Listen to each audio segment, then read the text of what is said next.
Hi, everybody. Welcome back to 3 News Now. I'm Stephanie Haney. Today is Friday, November 13th. Thanks for choosing to be here on this Friday. November 13th is sort of notorious for being spooky and superstitious. So I posed the question on Twitter today. I wanted to know what some of people's superstitions were. Mine, by the way, I don't like to step on cracks. Yes, I am absolutely that weirdo, but that's not a Friday the 13th thing for me. That's an any day thing for me. So I'm just going to share with you a couple of the responses that I got. One person told me that they like to keep the volume in their TV and their car on even numbers.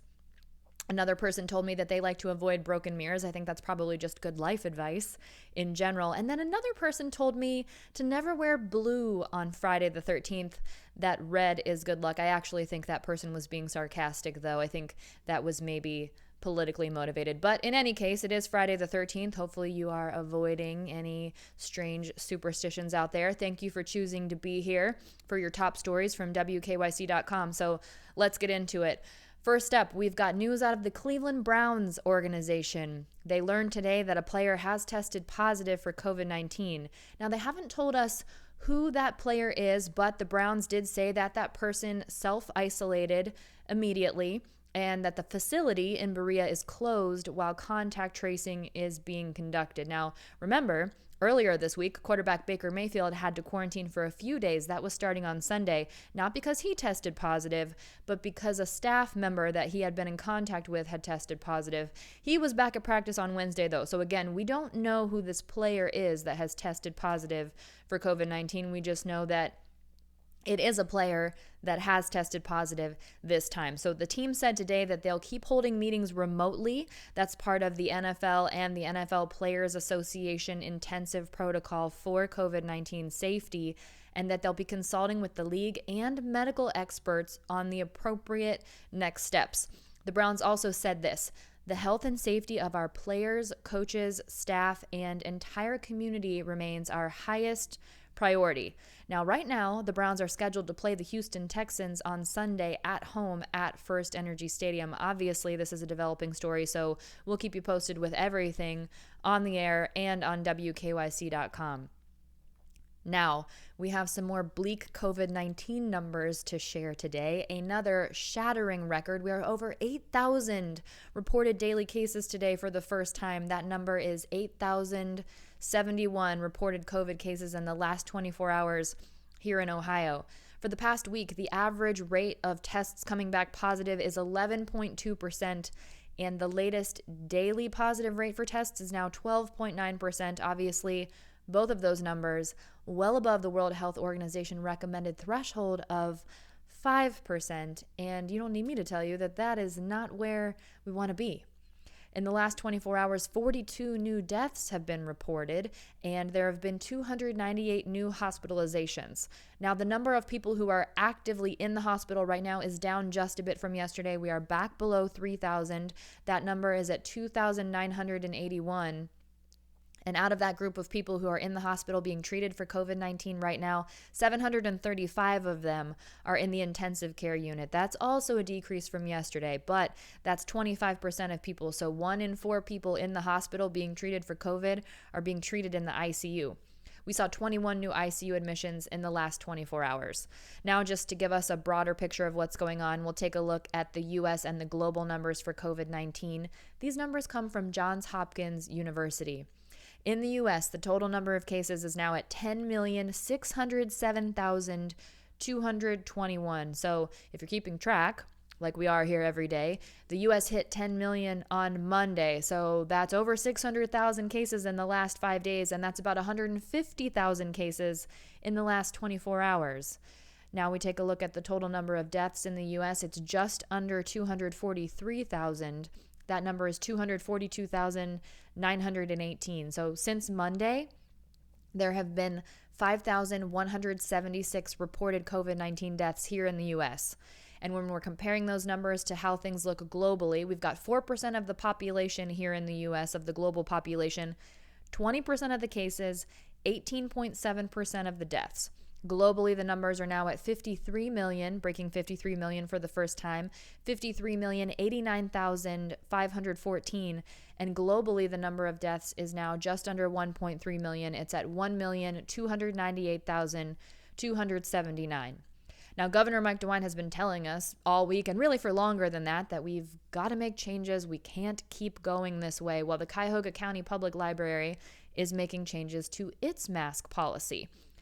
If you go into the Cuyahoga County Public Library beginning Monday, November 16th, you won't be able to wear any kind of a makeshift face covering. This applies to people ages 3 and up, so an exemption for 2 years old and younger, but 3 and up, this applies to you, and also all staff. So what does that mean? No face shields. That's not going to cut it. You can't wear a bandana pulled up over your face, just pulled up over your nose and mouth. And no gaiters, those sort of neck scarf.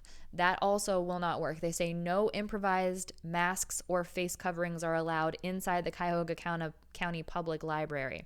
They say that if you show up and you don't have a proper mask, they will provide you with one if you don't have one. So if you don't have access to one, you shouldn't be excluded from the library, but they will have one there for you. You're not going to be able to come in with any of those improvised coverings. And also no food and no beverages inside the Cuyahoga County Public Library until further notice.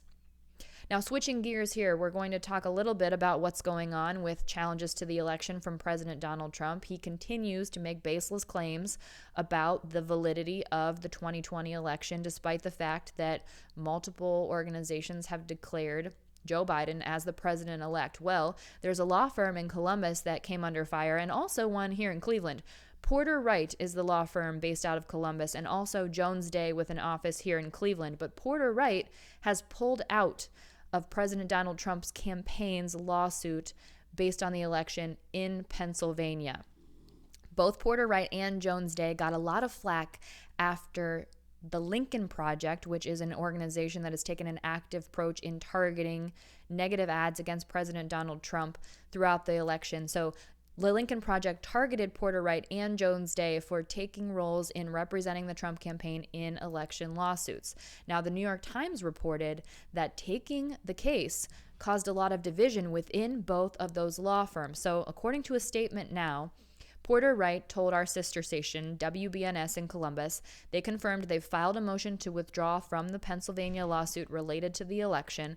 They said they will fulfill their obligation to help transition to substitute counsel for them to find someone else to take over their portion of the representation, and that they have no further comments at this time. Be interesting to see what happens with that lawsuit. Of course, we do know we've been tracking President Donald Trump's campaign's lawsuits around the country. Many of them have already been dismissed and rejected, and the campaign has yet to provide any credible evidence of any widespread voter fraud or any issues with the election, which is something that the campaign has been talking about publicly for quite some time without offering any evidence. But if we get any evidence, obviously, we'll present that to you. Now, speaking of another president, former president, President George H.W. Bush's former service dog Sully is being honored again with another bronze statue. Now, if you remember, Sully is the service dog who got a lot of attention when the late President George H.W. Bush died. That was in November of 2018, and there was a photo of Sully guarding his casket that went absolutely wild all over the internet. He was looking like he was mourning the loss of his buddy there. Sully spent the last 6 months of President Bush's life with him before he passed away in November, and he was honored with a bronze statue, and he has one bronze statue already at the George H.W. Bush Presidential Library in Texas. Well, he's getting another one. That one will be in Long Island, which is Sully's hometown. That's where Sully was born and was trained before he was assigned to be the companion for George H.W. Bush. So that was presented, and you can check that out on WKYC.com. Now, Sully right now is comforting service members at Walter Reed Medical Center in Washington, D.C., and there is always a line of veterans there to meet up with him every single day. That's according to Sully's trainer, Valerie Kramer. So Valerie Kramer told CBS News is that the beauty of Sully is that he might miss his former job that he did before, but he's very happy doing what he's doing right now because he's touching so many lives at Walter Reed Medical Center in Washington, D.C. Sully is definitely a very good boy, and congratulations to him on his second bronze statue. Pretty impressive for anybody. All right, one more thing before you go. Today is World Kindness Day. This has been happening since 1998. It was created to promote kindness throughout the world, created by an organization called World Kindness Movement. And the goal is to highlight good deeds in the community, focusing on the positive power and the common thread of kindness, which binds us. It is observed annually on November 13th, not always on Friday the 13th. That's just a special perk of this particular year. And it's not just observed in the US. This is an international holiday. It's also observed in Canada, Japan, and Australia, just to name a few other countries. So get out there, spread a little kindness today on World Kindness Day. That's it for your 3 News Now update for Friday, November 13th. I hope you're staying away from all spooky and superstitious things. And I will see you next up on What's New at 5 p.m. Remember, you can stream that live for free in the WKYC app. So if you don't have that yet, make sure you download that. And if you're not yet subscribed to this 3 News Now podcast, make sure you do that. 3 News Now with Stephanie Haney. 3 News is one word, and it is the number 3, not the letters. You can find it on your favorite podcast provider. Everyone, stay safe, be well, enjoy your weekend. I'll see you back here on Monday. I'm Stephanie Haney.